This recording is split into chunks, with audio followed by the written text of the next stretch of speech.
ก้าวเข้าสู่มื้อที่20เป็นที่เรียบร้อยนะทุกคนเนาะมาเดี๋ยวมื้อนี้เราจะมา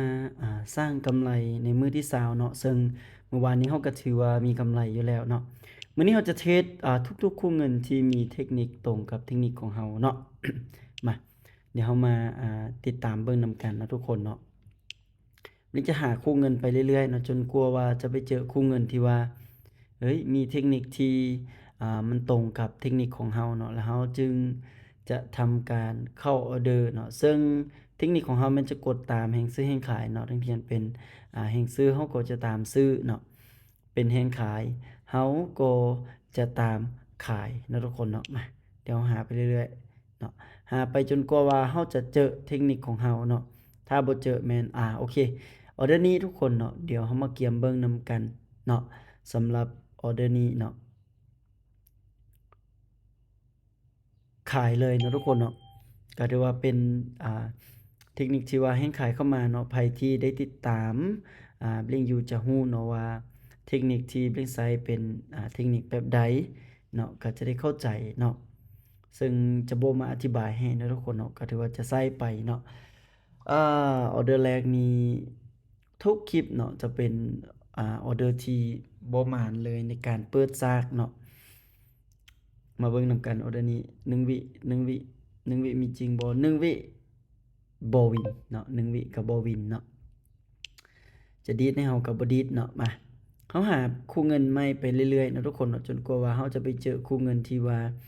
มันตอบโจทย์เนาะอะโอเคเนาะสำหรับคู่เงินนี้เนาะ เราจะตามขายเนาะทุกคนเนาะถือว่าเป็นแท่งเทียนที่ว่ามีแฮ่งขายเข้ามาค่อนข้างว่าหลายเนาะทุกคนเนาะฉะนั้นเดี๋ยวเรามาลุ้นเบิ่งออร์เดอร์นี้ว่ามันจะลงมาให้เราได้บ่เนาะซึ่งออร์เดอร์นี้เป็นแท่งเทียนที่ว่ามีแฮ่งขายเข้ามาหลายและเป็นแท่งเทียนที่ว่าคู่กันเนาะสำหรับออร์เดอร์นี้มีโอกาสที่จะวินสูงแต่ว่าก็บ่มีอิหยังแน่นอนเนาะฉะนั้นเรามารอเบิ่งนำกันเนาะทุกคนเนาะว่าโอ้โฮ ลงมาได้บ่อึ๊บอึ๊บอืมอึ๊บอึ๊บอีกหน่อยหนึ่งโอเคนิ่งนิ่งโอเคเนาะตอนนี้เราได้ทั้งต้นทุนแล้วก็กำไรเพิ่มขึ้นมาเป็น9 USDT เนาะสำหรับ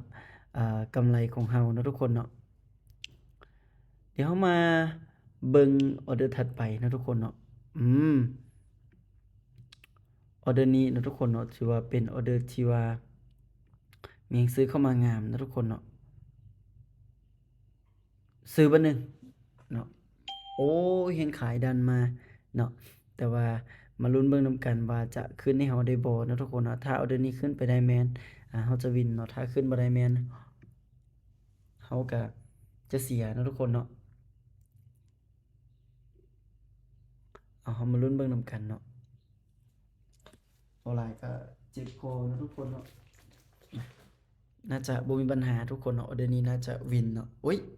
อย่าเด้ออย่าเด้ออย่าเด้อโอ๊ยวิเดียว วิเดียวนะทุกคนเนาะโอเคเนาะมาเราจะไปต่อเรื่อยๆเนาะทุกคนเนาะจะไปคู่เงินใหม่เรื่อยๆเนาะเดี๋ยวนี้เดี๋ยวเรารอเบิ่งตอนท้ายเนาะโอเคขายไปหนึ่ง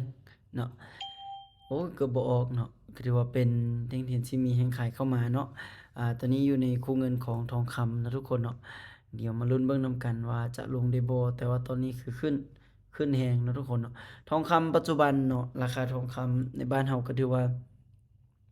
สูงเลยทุกคนเนาะในปัจจุบันนี้เนาะตกอยู่41,800,000ปลายสำหรับมื้อนี้น้องก็ถือว่าโอ้ยพิลึกพิเหลือเนาะอืม น่าจะบ่วินละเดือนนี้เนาะเดี๋ยวเราไปคู่เงินใหม่เรื่อยๆเนาะทุกคนเนาะ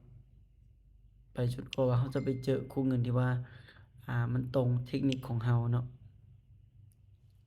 เดี๋ยวเรามาเบิ่งแท่งนี้ทุกคนเนาะเดี๋ยวมาเบิ่งแท่งนี้เนาะถ้าแท่งเทียนแท่งนี้เป็นแท่งที่มีแฮ่งขายเข้ามาเนาะหรือเป็นแท่งสีแดงเราจะขาย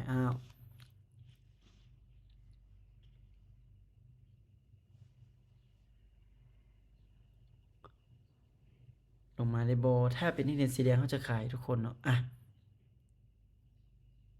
โอเคมาทีนี้มาลุ้นเบิ่งนำกันเนาะทุกคนเนาะว่ามันจะลงมาให้เฮาได้บ่เนาะตอนนี้เฮาได้กำไรน้อยหนึงแต่ว่าเฮาเสียเฮาก็เลยว่าทำการบริหารเงินมาเนาะทุกคนเนาะ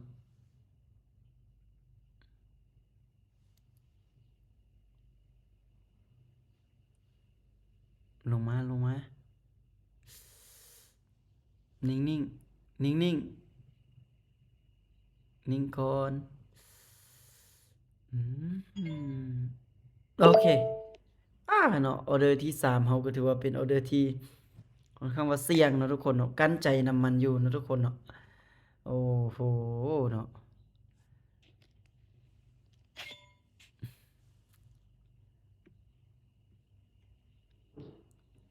มา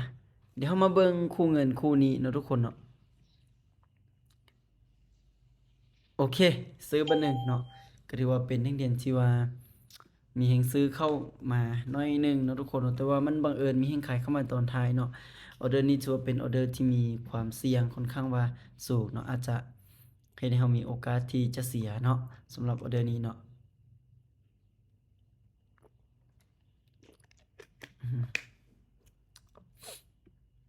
มาเดี๋ยวเรามาเบิ่งนำกันทุกคน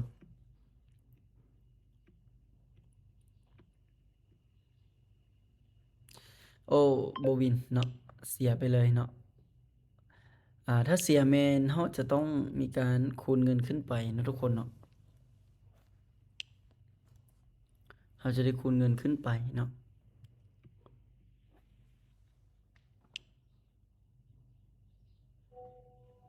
เดี๋ยวเรามาเบิ่งคู่เงินนี้เนาะทุกคนเนาะถ้าหากว่าคู่เงินนี้มีแรงซื้อเข้ามาหลายแบบนี้แม่นเราจะทำการกดซื้อขึ้นไปเนาะอืมโอเคมาเนาะรอเบิ่งอีกหน่อยหนึ่งเนาะถ้าแฮ่งขายเข้ามาอีกคือไส้เทียนยาวกว่านี้บ่นี้จะบ่กดแต่ว่ามันพักส่ำนั้นเอาก็เลยว่าทำการกดซื้อขึ้นไปเนาะก็ถือว่าเป็นการตัดสินใจที่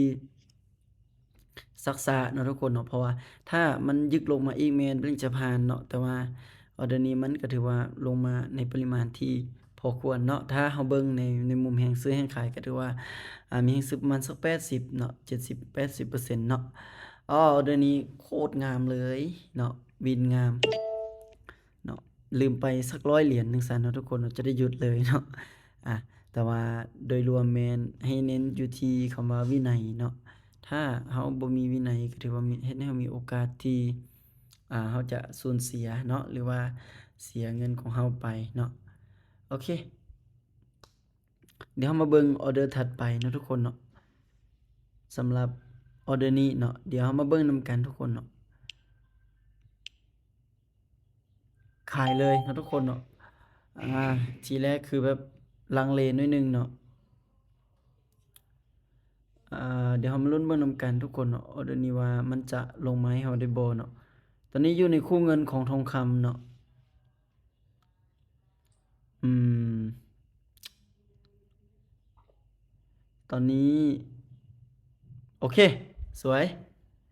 โอ๊ยลุ้นอยู่เนาะคิดว่ามันจะลงบ่ได้เนาะทุกคนเนาะแต่ว่าตอนนี้มันลงมาให้เราวินสวยงามเนาะทุกคนเนาะก็ถือว่าวินแบบงามๆเนาะมาเดี๋ยวมาเบิ่งออเดอร์ถัดไปเนาะอาจจะไปออเดอร์ใหม่เรื่อยๆเนาะไปคู่เงินใหม่เรื่อยๆจนกว่าเราจะไปเจอคู่เงินที่ว่าเฮ้ยมันตอบโจทย์ของเรามันตรงเทคนิคของเราแล้วเราจะทำการเข้าออเดอร์เนาะทุกคนเนาะอะเดี๋ยวมาเบิ่งคู่เงินนี้เนาะทุกคนเนาะทองคำอีกเช่นเคยเนาะมาเราเข้าไปที่ Order by เนาะเดี๋ยวมาลุ้นเบิ่งนำกันว่าเราจะวินบ่เนาะสำหรับออร์เดอร์นี้เนาะตอนนี้เราเทรดในคู่เงินของทองคำเนาะอืมขึ้นได้บ่เนาะแต่โดยรวมเราก็แอบลุ้นอยู่เนาะว่าให้มันขึ้นเนาะปัจจุบันนี้แฮงซื้อก็กำลังดันขึ้นไปเนาะเดี๋ยวมาเบิ่งนำกันโอเคสวยดันอีกได้บ่ขึ้นอีกขึ้นอีกขึ้นอีกโอเคเนาะบ่ขึ้นก็ให้มันอยู่ส่ำนั้นเนาะก็ถือว่าโอเคแล้วเนาะ เดี๋ยวมาเบิ่งออเดอร์ถัดไปนำกันเนาะทุกคนเนาะอืมสำหรับออเดอร์นี้เนาะมาเดี๋ยวเราเข้าไปที่ออเดอร์เขาขายเลยเนาะทุกคนเนาะมาเดี๋ยวเรามาลุ้นเบิ่งนำกันเนาะว่าแท่งเทียนแท่งนี้มันจะเป็นแท่งขายให้เราได้บ่เนาะถ้าเป็นแท่งขายลงมานี่ถือว่ามีโอกาสที่จะวินเนาะแต่ถ้าลงบ่ได้ก็บ่เป็นหยังเนาะโดยรวมเราก็ยังคงเอิ้นว่ามีกำไรเนาะทุกคนเนาะบริหารเงินใส่เอาเนาะลงมาลงมาลงมาสวยลงมาลงยาวๆลงยาวๆโอ้ยเนาะอึ๊บโอเคสวยเนาะโอ้เนาะวิเดียวเนาะทุกคนเนาะก็ถือว่าเป็นอิหยังที่แบบลุ้นจึกจักจึกจักเนาะทุกคนเนาะตอนนี้เราบ่ได้เทรดคู่เงินเดียวเด้อเราเทรดแบบเหมารวมเลยเนาะคือคู่เงินใดที่ตรงเทคนิคของเราแม่นเราใส่เลยเนาะทุกคนเนาะออเดอร์นี้เนาะทุกคนเนาะมาเราจะเข้าไปที่ออเดอร์บ่ายเนาะทุกคนเนาะมาเนาะโอ้ยโอ้ยเกือบบ่ออกเนาะทุกคนเนาะโอ้โฮเป็นออเดอร์ที่แบบมีความเสี่ยงเหลือเกินเนาะทุกคนเนาะในจังหวะนี้เนาะอื้อฮือขึ้นได้บ่เนาะขึ้นได้บ่เนาะโอ๊ยน่าจะเสียเนาะทุกคนเนาะออเดอร์นี้เนาะขึ้นก่อนขึ้นก่อนอีกนิดหนึ่งอีกนิดหนึ่งโอเคอะเนาะโอ้กว่ามันจะขึ้นได้นะทุกคนเนาะตอนนี้ก็ถือว่าเรามีกำไรมาที่83นะทุกคนเนาะอ่าเดี๋ยวมาเบิ่งกำไรโอ้บลิงเดินเงินผิดเนาะไปเดินสาวดีแต่มันขึ้นเนาะทุกคนเนาะโอ้โฮเนาะมาเดี๋ยวเรามาเบิ่งคู่เงินใหม่เนาะทุกคนเนาะออเดอร์นี้ขายเลยทุกคนเนาะมาเนาะตอนนี้บลิงขายไปเทื่อหนึ่งเนาะทุกคนเนาะป๊าดโถเพราะว่าคิดว่ามันมีโอกาสที่จะลงนะทุกคนเนาะก็เลยว่าทำการกดขายในออเดอร์นี้เนาะอื้อฮือดันขึ้นไปป๊าดโถลงมาได้บ่1วิสุดท้ายป๊าดโถบ่เบิ่งแล้วทุกคนเนาะเดี๋ยวปั๊มเงินไปกู้เงินใหม่ซะจั่งใดก็น่าจะเสียเนาะมาเดี๋ยวมาเบิ่งออเดอร์นี้นำกันทุกคนขายเลยขายเลยเนาะอ้าวโอ๊ยเน็ตซ่าเนาะเกือบบ่ออกเนาะออเดอร์นี้นี่มีโอกาสวินสูงเลยทุกคนเนาะเพราะว่าเป็นนักเรียนที่ภาคโตแล้วก็ค่อนข้างว่างามเนาะเดี๋ยวมาลุ้นเบิ่งนำกันว่าออเดอร์นี้มันจะลงมาให้เราได้บ่ถ้าออเดอร์นี้ลงมาได้ก็ถือว่าเป็นออเดอร์ที่โอเคเนาะทุกคนเนาะน่าจะบ่มีปัญหาเนาะน่าจะวินแบบงามๆออเดอร์นี้เนาะเราบ่ต้องลุ้นออเดอร์นี้เนาะคันขึ้นไปได้นี้หยุดเลยเนาะเซาเลยเซาเทรดเลยมื้อนี้เนาะอ่าวิเดียวฮวดขึ้นไปนี่เซาเลยเนาะมื้อนี้เนาะโอเควินเนาะทุกคนเนาะ